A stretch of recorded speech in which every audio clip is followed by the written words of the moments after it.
Assalamualaikum warahmatullahi wabarakatuh.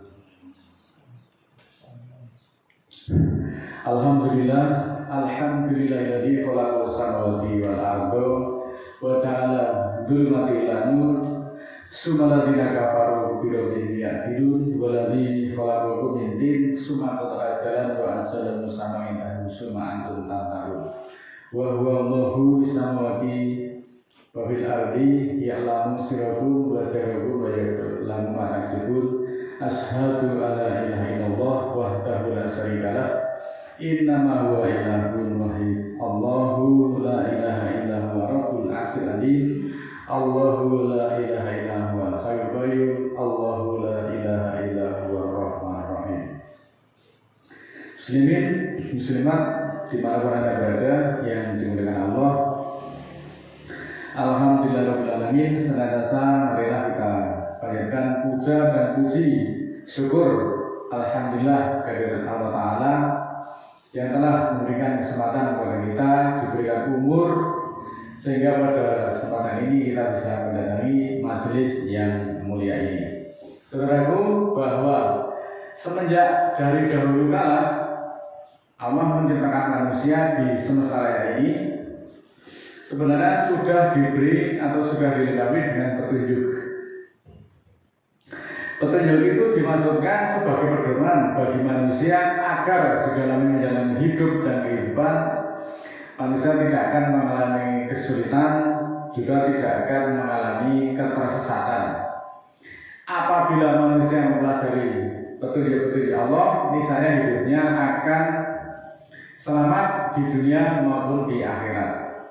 Namun demikian, pada faktanya tidak sedikit manusia itu yang secara langsung, secara sengaja menolak, menyanggah, kemudian mengabaikan petunjuk-petunjuk dari Tuhannya. Setiap periode di mana Allah mengutus Rasul kepada umatnya, kebanyakan manusia itu menolak, menentang, bahkan menjadi fasik. Hal demikian dapat disadari bahwa kebanyakan manusia tidak mentaati petunjuk Allah yang disampaikan oleh para rasul-rasulnya. Kalau semenjak dahulu kala manusia itu berasal dari diri yang satu, dalam bahasa Arab disebut min nafsin wahidah. Maka sesungguhnya kita para manusia yang ada di berbagai belahan bumi ini sebenarnya adalah saudara. Sebagai saudara mestinya kita harus hidup rukun, saling menyayangi, saling menghormati, saling mengingatkan, dan saling tolong-menolong, bantu-membantu di dalam segala hal dalam hidup dan kehidupan ini. Islam harusnya satu dan tidak boleh bercerai-berai. Maka mari perhatikan pesan Allah melalui Al-Quran surat ketiga ayat 103 selengkapnya sebagai berikut. A'udzubillahi minasyaitonirrajim. Bismillahirrahmanirrahim.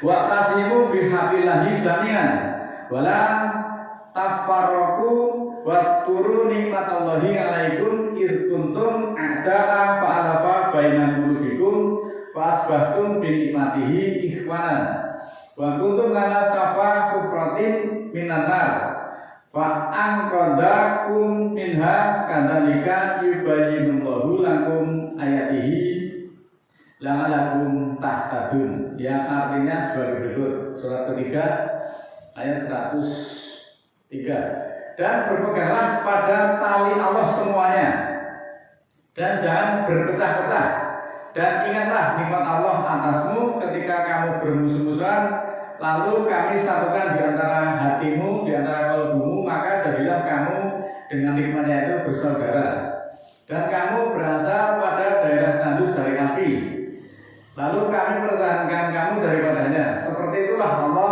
menerangkan ayat-ayatnya untuk kamu, semoga kamu mendapat petunjuk.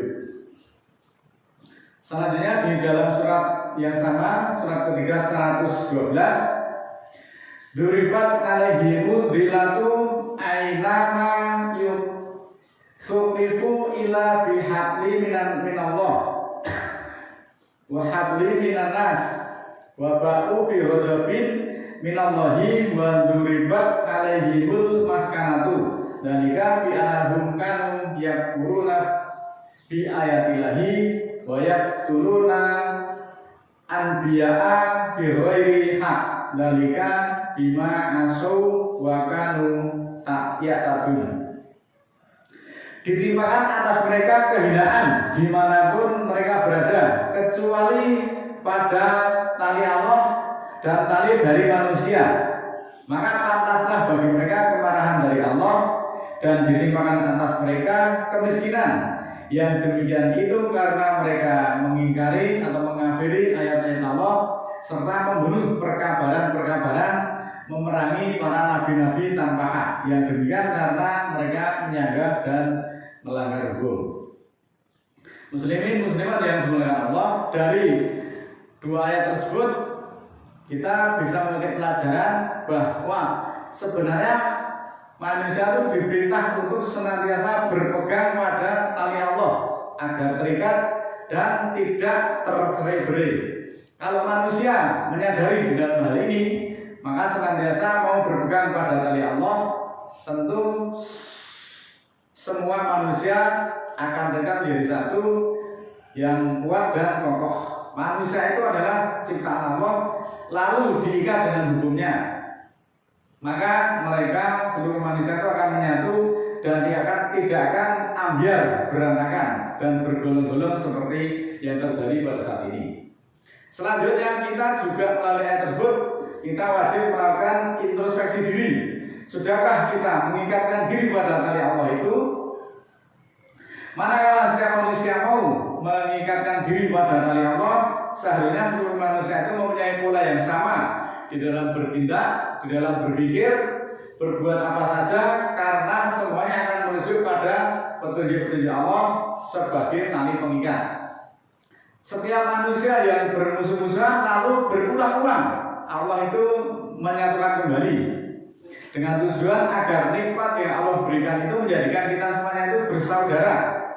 Namun karena kedengkianlah nikmat yang Allah berikan bukan bersaudara, melainkan justru manusia itu bergolong-golong, bermusuh-musuhan, akhirnya terjadilah perpecahan di antara manusia. Surat ke-6 ayat 159, innalladzina faraqu dinahum wa kanu syi'an lasta minhum fi syai' innama amruhum ilallahi tsumma yunabbi'uhum bima kanu yaf'alun.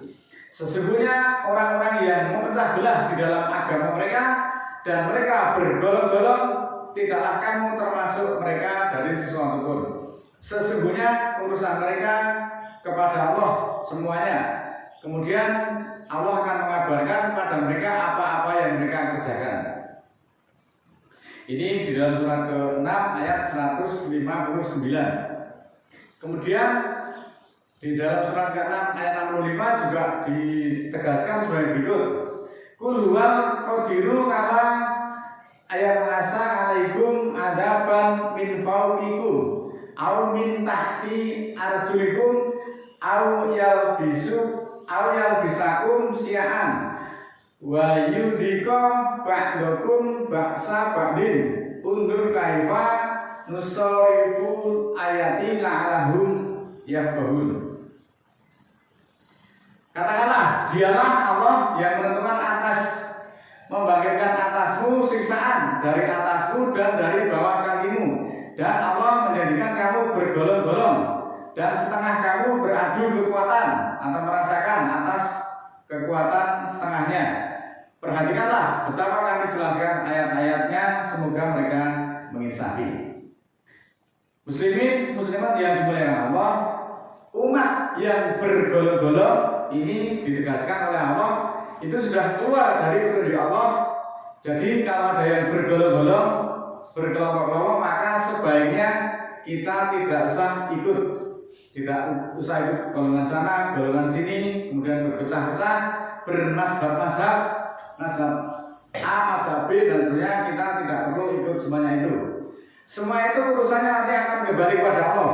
Jadi kita tidak boleh menghukumi, wah itu tidak mau tahlilan, itu kafir, wah itu tidak mau gegerenan, itu sesat, wah itu salafi, itu sesat, dan sebagainya.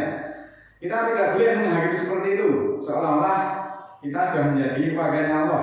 Allah tidak pernah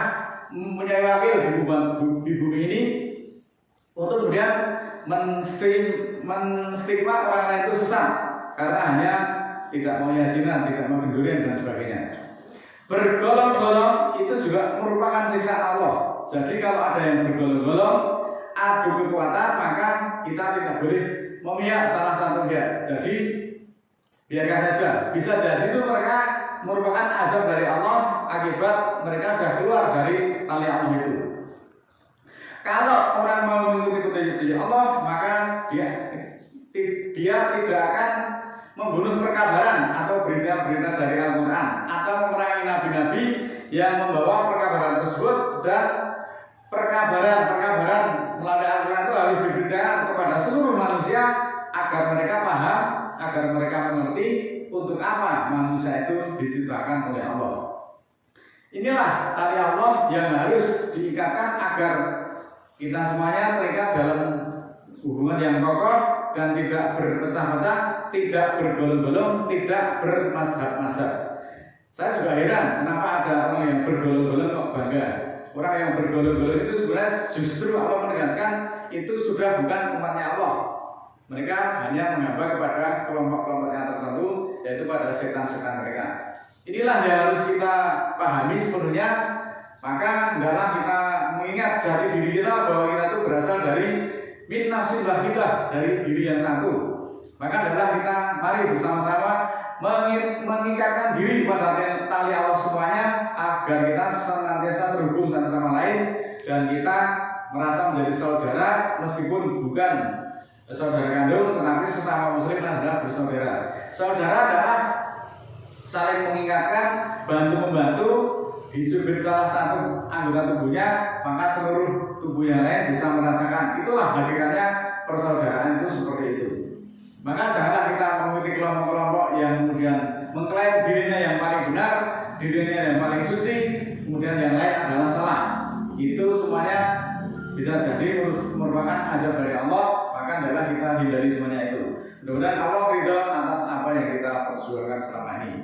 Dan marilah kita sejenak menundukkan kepala, merenung dan memohon agar petunjuk Allah senantiasa dilimpahkan kepada kita. Kita akan diberi qalbu, dengan qalbu itu mudah-mudahan kita dimudahkan untuk memahami, untuk melihat dan untuk bisa mendengar petunjuk Allah, tali Allah yang ada di dalam Al-Quran. Mudah-mudahan Allah ridha terhadap apa yang kita perjuangkan selama ini. A'udzubillahi minasyaitonirrajim. Bismillahirrahmanirrahim. Allahumma ighfirli walil mu'minina wal mu'minat al-ahya'i minhum wal amwat innaka sami'un qaribun mujibud da'wat innaka 'ala kulli syai'in qadir. Rabbana la tu'akhidna in nasina aw akhtana. Rabbana wa la tahmil 'alaina isran kama hamaltahu 'alal ladzina min qablina. Rabbana wa la tuhammilna ma la taqata lana bihi wa'fu 'anna waghfir lana warhamna anta maulana fansurna 'alal qaumil kafirin. Ya Allah, ya Tuhan kami, jangan terima kami jika kami lupa atau kami salah. Wahai Tuhan kami, janganlah kami dibebani atas kami tugas sebagaimana Engkau telah membebankan atas orang-orang sebelum kami. Tuhan kami, janganlah beratkan bagi kami yang tiada kesanggupan kami memikul daripadanya. Dan maafkanlah kami dan ampunilah kami serta rahmatilah kami. Engkaulah pimpinan kami, mengatakanlah kami terhadap orang-orang kafir. Rabbana ighfir lana dzunubana wa kaffir 'anna sayyi'atina wa tawaffana ma'al abrar. Tuhan kami, ampunilah bagi kami dosa-dosa kami dan hapuskanlah dari kami kejahatan-kejahatan kami dan wafatkanlah kami bersama orang-orang yang abrar. Rabbana la tuzigh qulubana ba'da idh hadaitana wa hab lana min ladunka rahmah innaka antal wahhab. Ya Allah, ya Tuhan kami, jangan belokkan qalbu kami sesudah Engkau tunjuk kami dan anugerahkan bagi kami dari sisimu rahmat. Sesungguhnya Engkau pemberi anugerah.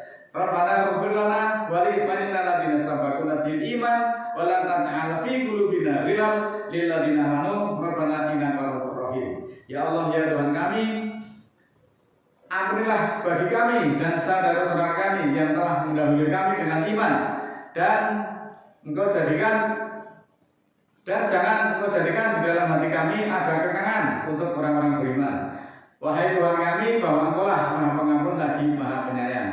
Rabbi auzi'ni an askura nikmataka allati an'amta 'alayya wa 'ala walidayya wa an a'mala sholihan tardahu wa aslih bi dzurriyyati idza tubu ilaika wa inni minal muslimin. Ya Allah, ya Tuhan kami, bawalah aku untuk mensyukuri nikmat-Mu yang telah Engkau nikmatkan atas ibu bapakku, dan untuk beramal soleh kepada yang Engkau ridhoi. Jadikanlah aku berbuat soleh pada keturunanku. Aku bertobat kepadamu dan aku termasuk muslimin. Subhana rabbika rabbil izzati amma yasifun wa salamun alal mursalin walhamdulillahi rabbil alamin. Maha suci Tuhanku, Tuhan kemuliaan tentang apa-apa yang mereka sifatkan, dan keselamatan atas para utusan, dan segala pujian bagi Allah Tuhan semesta alam. Walhamdulillahirabbil alamin. Assalamualaikum warahmatullahi wabarakatuh.